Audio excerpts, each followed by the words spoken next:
Hey everybody, welcome back to the shop today. Today we're going to show you how to change the oil and filter in your 3rd gen 4Runner. Super simple to do. Let's jump right into it and see what tools we need to get the job done. So no, you don't absolutely need all of this, but some of this you do. Here's the Toyota oil filter, part number 90915YZZD1.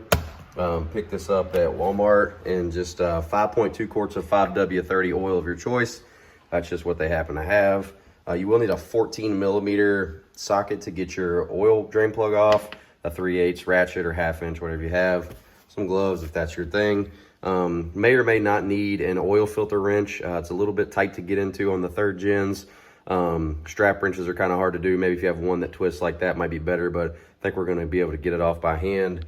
I always like some Sharpie markers, and I kind of show you that why in a little bit. Some shop towels to wipe your stuff down, and you will need a drain pan.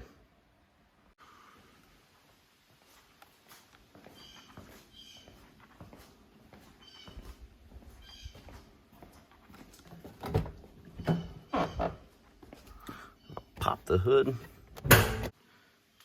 Your latch is going to be right here somewhere. I can show you one-handed. There's your hood open. All right, now that I've got the hood open, the very first thing I'm gonna do is I like to take off my oil fill cap, which is right here on the driver's side. Always check it, make sure there's no milky stuff in there, and there's none. And I put that sucker right on the hood latch, so I can't close the hood without putting the oil back in that sucker. So just for reference, there's the very front of the truck. Directly below that, pretty much in the center, I'm gonna put my drain pan, and I'll show you right where the drain plug is. It's pretty much right in the center of your vehicle. Take my 14 millimeter socket on my ratchet here, and it shouldn't be that tight.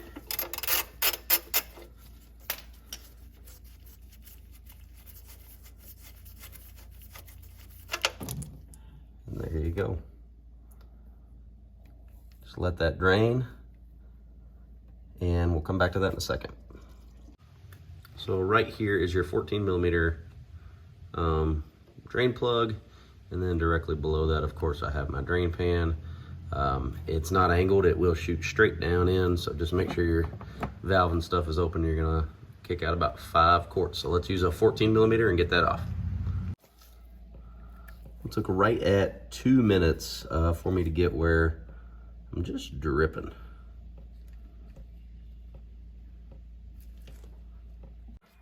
All right, once we've let it sit for about 5 minutes and it gets to the point where it's just barely trickling out, you're good to go ahead and put your 14 millimeter drain plug back in. I just like to get everything clean with my towels. You don't want to over tighten this. I don't know what the torque spec is, but just snug. It's not holding anything in other than oil. Okay, so your oil filter is located right there. And I'm gonna go in through up here and get it. But you will have to take your drain pan. It's probably not gonna catch it all. You'll wanna move it over kind of to about right there. And it should catch the majority of stuff coming out from that filter. So it's gonna be a little bit difficult to see. This is the driver's side. The wheel well. There's a little flap in there. You see my old filter where I wrote on it. I'm actually gonna go right in here, undo that, and let everything fall out of the bottom into that drain pan that we just moved. So right there is your oil filter.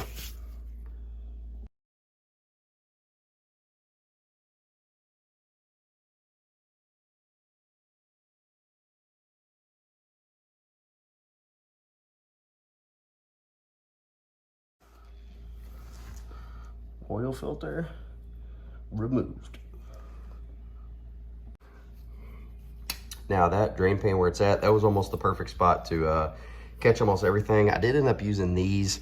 I could get up in there and kind of crack it loose. Mine was a little tight to get by hand, but overall just took, you know, just a couple minutes. It was very simple, and we'll work on getting the new one in. Okay, so now I'm gonna get the new oil filter on. One thing I always like to do is write the date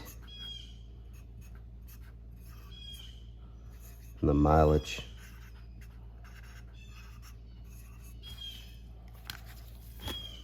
Before I put it on. And also, this is how you know Toyota really cares. They put plastic all over everything so it stays nice and sealed. It already actually looks lubricated. We're still gonna put a little oil on there. So I always do like to pre-fill my filters. The way this one, orientation goes into the engine, you can't really put that much in it. So I'm just gonna put a little bit in it. Yes, I know this is not the clean side, it's the dirty side. It's all brand new oil. It's been working that way for me for years.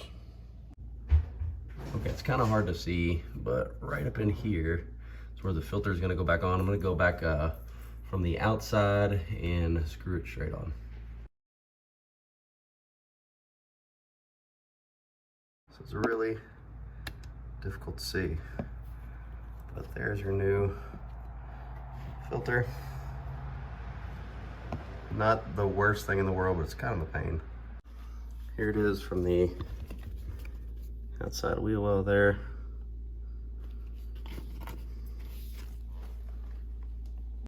So one thing I didn't mention that you're gonna need is a funnel. I guess you don't absolutely have to have it, but it's definitely gonna make it a lot easier. So get yourself a funnel there and we'll start filling this up with oil. Okay, I got a funnel that was a little bit smaller, and sometimes I just take a bungee cord to hold my funnel in place for me so I don't have to worry about holding it. I'll go ahead and start with 5 quarts. I know it says 5.2, but I'm gonna go ahead and start with 5, and we'll fire it up and then we'll check it after.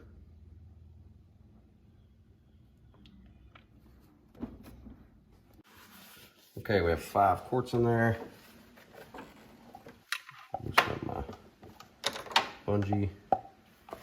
This funnel out of the way. Very important.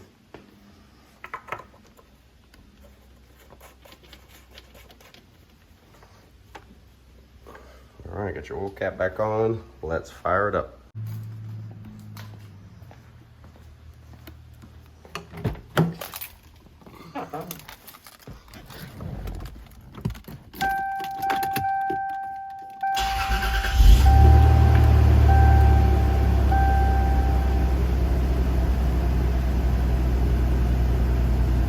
Purring like a kitten. So let's get out and check for leaks.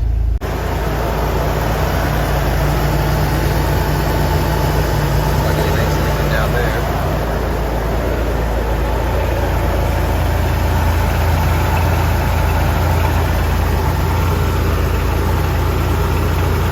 Nice and dry. That's how you want it.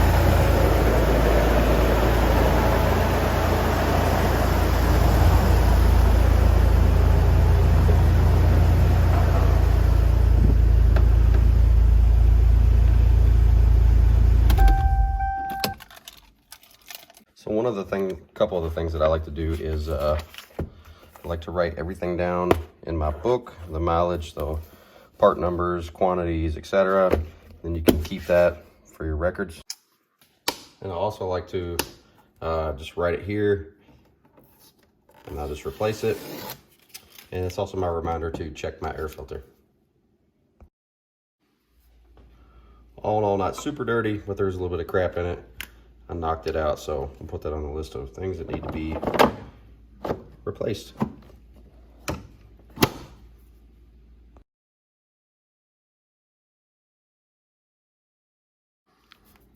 There we have it. So that way we know when we changed it last and when we need to change it again. All right, so after we've put 5 quarts in it, we started it up, let it run, make sure there was no leaks. We're gonna check the oil. Keep your dipstick facing down. Don't face it straight up in the air, else it's gonna screw up your reading. Don't know if you guys can see, but it needs a little bit more, so let's top it off.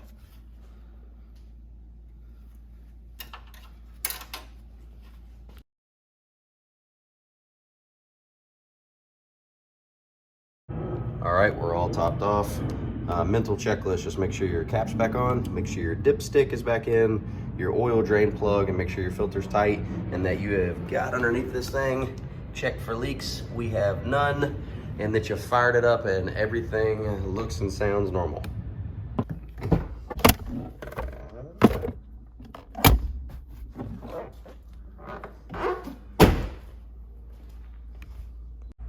All right, everybody, that's it. Very simple process. If you just got a new 3rd gen 4Runner, or it's new to you and you want to know how to change the oil, I hope this helps. If you have any questions, please let me know. Do not be hesitant to do this job. Don't be afraid of it. It's really easy. It's a couple, it's a nuts, bolts, filter, and adding some oil. It's that simple. That is the cheapest thing that you can do to keep these 3.4 liters running for a very, very, very, very, very, very, very long time. So yeah, I appreciate everybody watching. Until next time, thank you, and as always, take care.